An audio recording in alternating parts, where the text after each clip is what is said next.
Hi guys, welcome to my channel.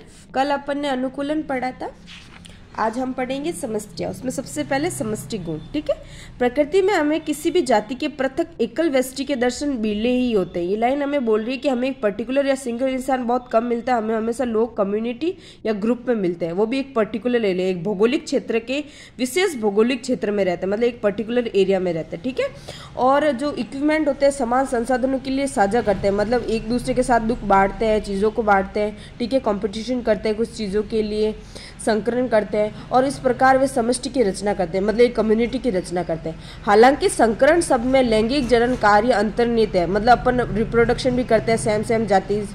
ठीक है, अलैंगिक जनन से भी जन्म लेने वाली वस्तुओं का समूह को भी पारिस्थितिकी अध्ययन के लिए आमतौर से समष्टि मान लिया जाता है। अलैंगिक जनन मतलब जैसे कि बैक्टीरिया वगैरह है, वो अलैंगिक जनन करता है, तो उनको भी एक कम्युनिटी के रूप में माना गया है। ठीक है, आर्द्र भूमि में सभी जलकाक, वन क्षेत्र के सागवान के पेड़, संवर्धन प्लेट के जीवाणु, त्याग दिए गए आवास में चूहे और तालाब में कमल के पौधे आदि समष्टि के कुछ उदाहरण, मतलब कम्युनिटी के बारे में बता रहे, जैसे कि कमल के पौधे, सागवान के पेड़, संवर्धन प्लेट के जीवाणु, मतलब ये कम्युनिटी के एग्जाम्पल दे रहे अपन को। ठीक है, पहले अध्याय में आपने सीखा होगा कि हालांकि व्यष्टि जीव वह होते हैं जो परिवर्तित पर्यावरण का सामना करें। ठीक है, प्राकृतिक वर्ण द्वारा वांछित ट्रेड्स या विशेषकों को विकसित करने का कार्य समष्टि स्तर पर ही होता है। ये बहुत इंपॉर्टेंट लाइन है, ये नीट में डायरेक्ट फ्रेम होकर आ जाती है। ऐसे कैसे हो जाती है समष्टि का, आपको ऑप्शन में समष्टि दिखा हुआ होगा, आपको समष्टि पे टिक करना है। ठीक है, यहाँ से आपने देखा होगा, उसके बाद में यहाँ तक। ठीक है, इसलिए समष्टि पारिस्थितिकी का एक महत्वपूर्ण क्षेत्र है, क्योंकि ये पारिस्थितिकी को समष्टि आनुवांशिकी और विकास को जोड़ता है। ठीक है, मतलब क्या होता है, कम्युनिटी में अपन सब जेनेटिक्स रूप से जुड़े हुए होते हैं और डेवलपमेंट भी साथ साथ होता है। ठीक है, समष्टि में कुछ ऐसे गुण होते हैं जो व्यष्टि जीव में नहीं होते हैं, जैसे कि जन्म दर और मृत्यु दर। क्योंकि व्यष्टि मतलब क्या होता है, एक सिंगल पर्सन। ठीक है ना, सिंगल पर्सन में या तो वो मरेगा या जिएगा, लेकिन कम्युनिटी में क्या होता है, बहुत सारे लोग होते हैं, तो अपन जन्म दर और मृत्यु दर निकाल सकते हैं उनकी काउंटिंग करके। ठीक है, कितने लोग जन्मे और कितने लोग मरे।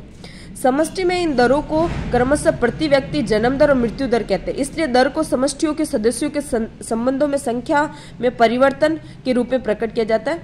अगर किसी ताल में पिछले साल कमल के 20 पौधे थे और जन्म द्वारा 8 नए पौधे हो जाते हैं, तो वर्तमान समष्टि 28 हो गई। तो जन्म दर को कितना, मतलब जन्म दर क्या निकालेंगे, 8 नए पौधे हुए, तो 8/20, मतलब जो छोटी डिजिट है उसको ऊपर और जो बड़ी डिजिट उसको नीचे, और जो आ रहा है 0.4।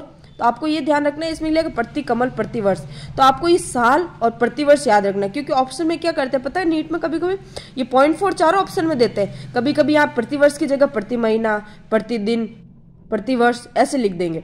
तो आपको प्रतिवर्ष ध्यान रखना कि क्वेश्चन में क्या लिखा हो, पिछले साल लिखा हो, मतलब आपको प्रतिवर्ष टिक करना है। ठीक है, ऐसे अगले क्वेश्चन में अगर प्रयोगशाला व्यष्टियों में 40 फलमक्खियां और 4 व्यष्टि किसी विशिष्ट समय अंतराल में मान लीजिए 1 सप्ताह के दौरान मर जाते हैं, तो उस समय के दौरान समष्टि में मृत्यु दर 4/40.1 आ गया। ठीक है, तो प्रति फलमक्खी प्रति सप्ताह, क्यों अपन को क्वेश्चन में सप्ताह था इसलिए प्रति सप्ताह। यहाँ पे आपको 0.1 चार ऑप्शन में दिया होगा, लेकिन यहाँ पे प्रति महीना, प्रति दिन, प्रति वर्ष ऐसे लिख देंगे, लेकिन आपको प्रति सप्ताह टिक करना है। ठीक है, क्योंकि आपको क्वेश्चन में सप्ताह लिखा हुआ है इसलिए। ठीक है, समष्टि का दूसरा विशिष्ट गुण, पहला विशिष्ट गुण क्या था, जन्म दर और मृत्यु दर से ज्ञात कर सकते हैं।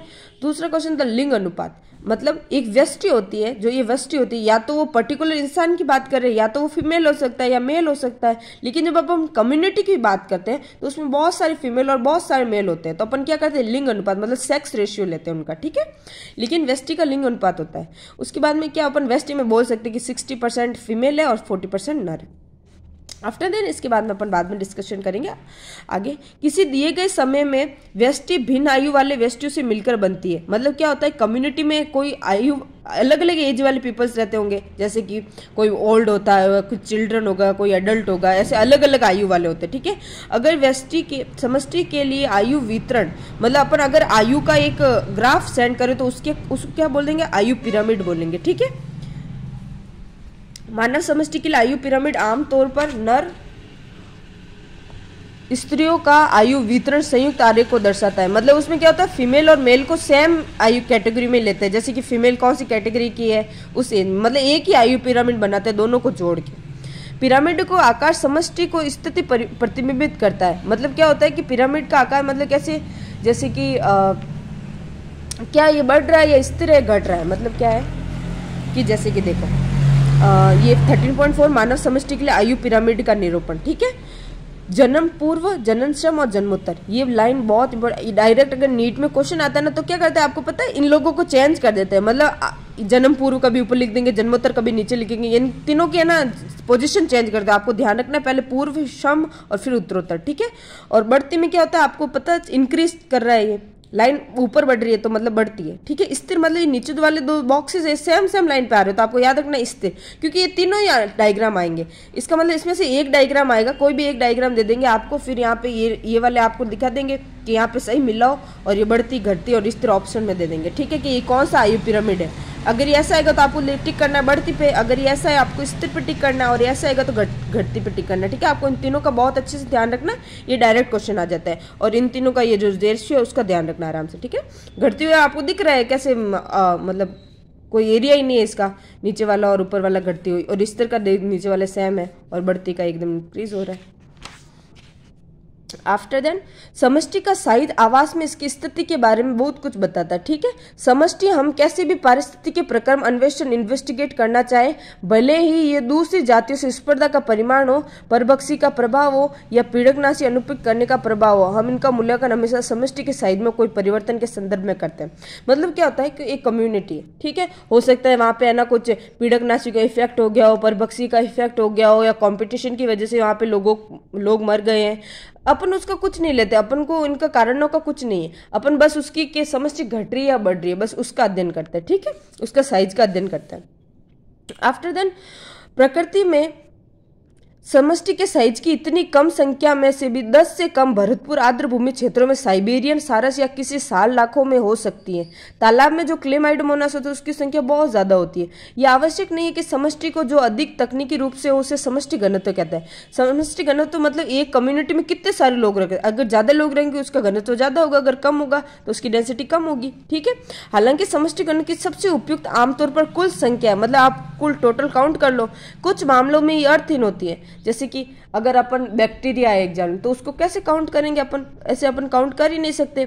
किसी क्षेत्र में अगर 200 गाजर घास पादप है लेकिन केवल एक केरा वितान बरगद का पेड़ है तो अपन क्या बोलेंगे कि गाजर घास की डेंसिटी ज्यादा है बरगद के पेड़ से, ठीक है। समष्टि घनत्व कम है बरगद का पेड़ का। उसमें इस समुदाय में बरगद की महत्वपूर्ण भूमिका का अवलोकन करने के बराबर है। ऐसे मामलों में समष्टि साइज के माप के लिए प्रतिशत आवरण अथवा जीव भार अधिक अर्थपूर्ण है। मतलब क्या करेंगे अपन, उनका शुष्क भार होता है ना उनका वेट कर लेंगे, किस में ज्यादा है तो उसकी कम्युनिटी ज्यादा, अगर किसी का कम है तो उसकी कम्युनिटी कम, मतलब उसका घनत्व ज्यादा कम, इसका अपन उसके शुष्क भार से अनुमान लगा सकते हैं, ठीक है।